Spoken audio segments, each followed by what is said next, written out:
Alô, amigos, boa noite.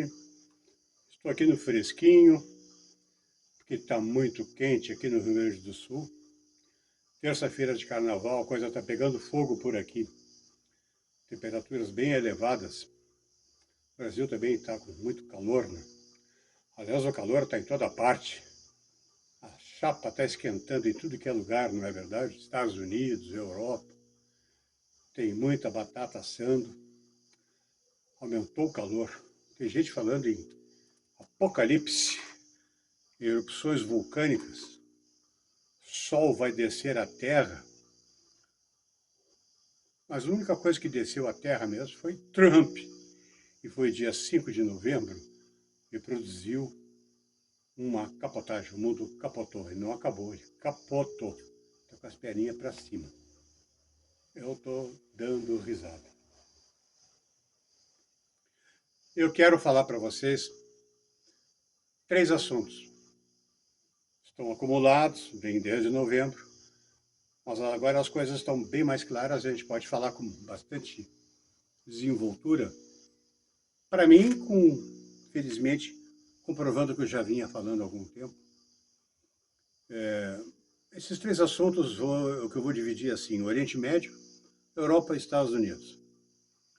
Então, uma análise de conjuntura, é uma geopolítica de conjuntura, atualizando as informações e vendo o que se confirmou daquilo que se imaginava e quais são os cenários futuros possíveis de acordo com essa análise. Começando com o Oriente Médio, Israel nunca esteve tão forte como está agora.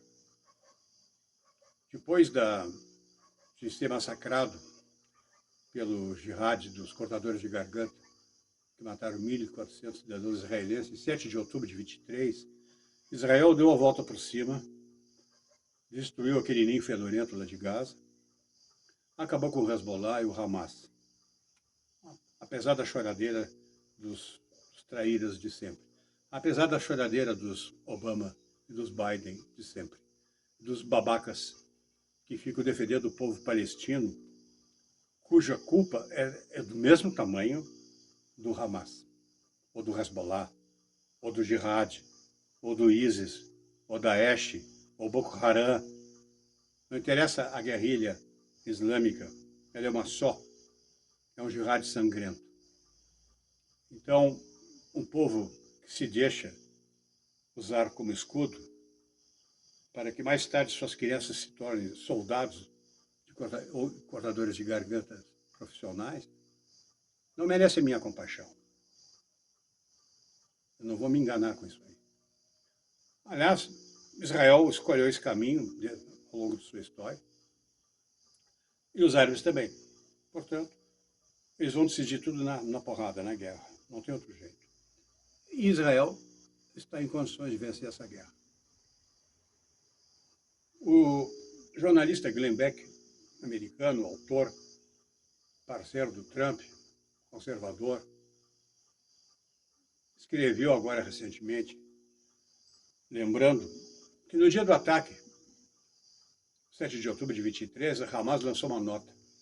Aquilo era uma represália, uma vingança contra o tratamento, segundo eles, o mau tratamento dado pelos israelenses ao povo palestino e também a profanação do templo de Al-Aqsa, o monte do templo, ocupado pelo Islã.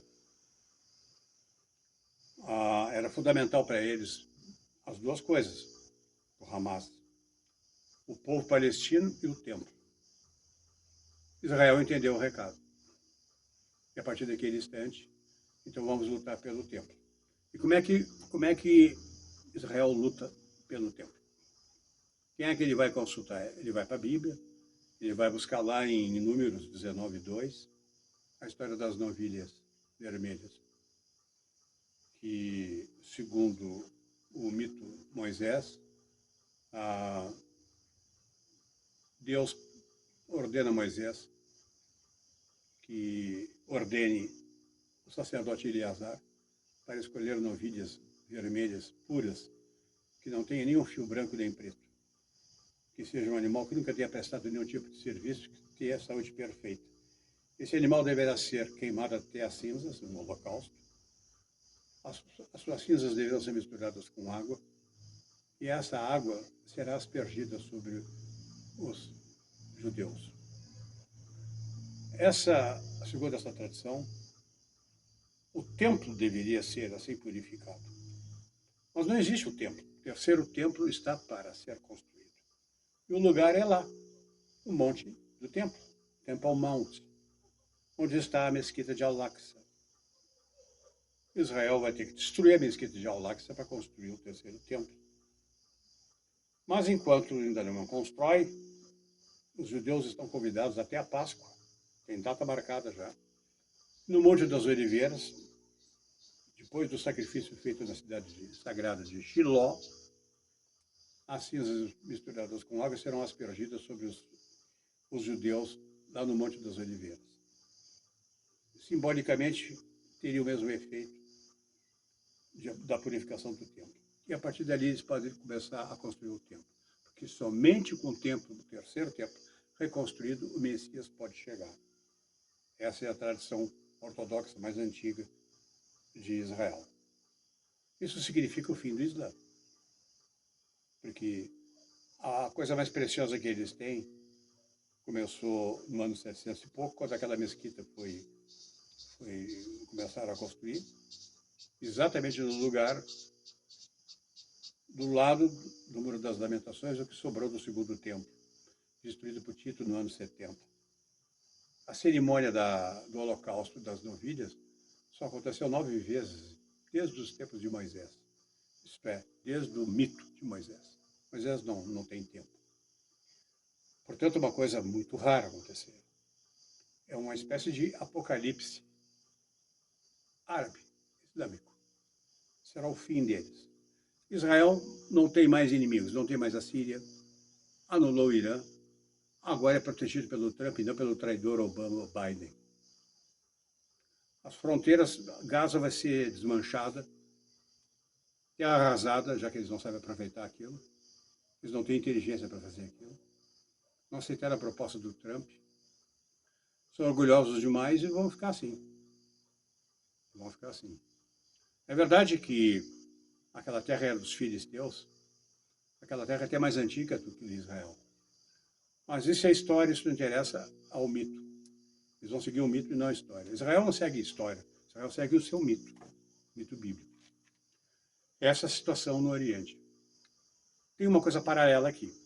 Um momento também de destruição da Igreja Católica. Um momento de declínio. Não é só Obama ou Biden que vão morrer. Bergoglio e a Igreja Católica também. Só que é suicídio da Igreja Católica. É suicídio induzido pelos jesuítas. Eles estavam já de malas prontas para fechar as portas do Vaticano e se mudar. Só que a doença do Bergoglio atrapalhou os planos, então ele não vai mais para o Cazaquistão, ele não vai mais para a Astana, ele não vai fazer mais a igreja sinodal lá na Ásia, ele vai para o inferno, de onde ele nunca deveria ter saído. É para isso que ele vai, para onde ele vai. Esse momento, então, não tem catolicismo, não tem cristianismo, isso não vai atrapalhar os judeus. Essa que é a real. E muito menos o Islã. O Islã é na porrada. E, com o cristão, Israel nem não precisa levantar uma pena. Aliás, Benjamin Netanyahu respeita os cristãos. Então, não é problema para ele. Mas ajuda bastante não ter a igreja jesuíta para atrapalhar. Resultado, esse é o Oriente Médio que nós vamos ver o desenlace agora, já nos próximos dias. O que é que vai acontecer depois da cerimônia das novilhas vermelhas? E, especialmente, se eles vão mandar para o espaço a Mesquita Dourada. Na Europa, a Europa tem a situação revelada agora pelos escândalos de corrupção da USAID, NED e outras agências americanas que despejaram alguns bilhões de dólares dentro de países europeus, corrompendo-os. A Ucrânia foi corrompida pelo Obama. Obama é a figura central aqui. Obama é o sujeito mais criminoso do século XX e XXI. Lula é escoteiro perto dele. Alexandre de Moraes é uma virgem perto do Obama. O Obama fomentou a queda do presidente eleito da Ucrânia, para botar esse Zelensky, botar aquele depravado lá, psicopata, se aproveitou do dinheiro, ganharam um monte, centenas de milhões de dólares, o filho do Biden ganhou lá na Ucrânia, mas não foi só na Ucrânia. Em 2014, eles tentaram dar um golpe na Crimeia, não levaram, porque o Putin enxotou eles da Crimeia. A Crimeia nunca foi ucraniana. E a Ucrânia também sempre foi russa. Ao contrário que muito babaca, jornalista e historiador brasileiro comenta no YouTube. A Ucrânia tem a mesma origem de Moscou. Kiev foi fundado pela mesma equipe que desceram os rios lá da Escandinávia. Kiev, Novgorod, Moscou. A mesma língua, a mesma religião.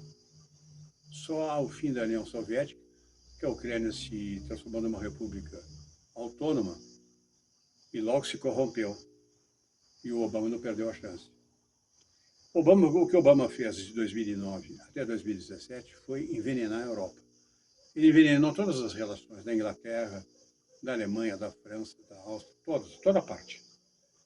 Foi uma tragédia que aquele cara fez. Corrompeu o Canadá. Os povos de língua inglesa viraram woke, viraram comunistas. E deixaram o Islã invadir, vergonhosamente, estuprar suas mulheres, eles não fizeram nada. Nada.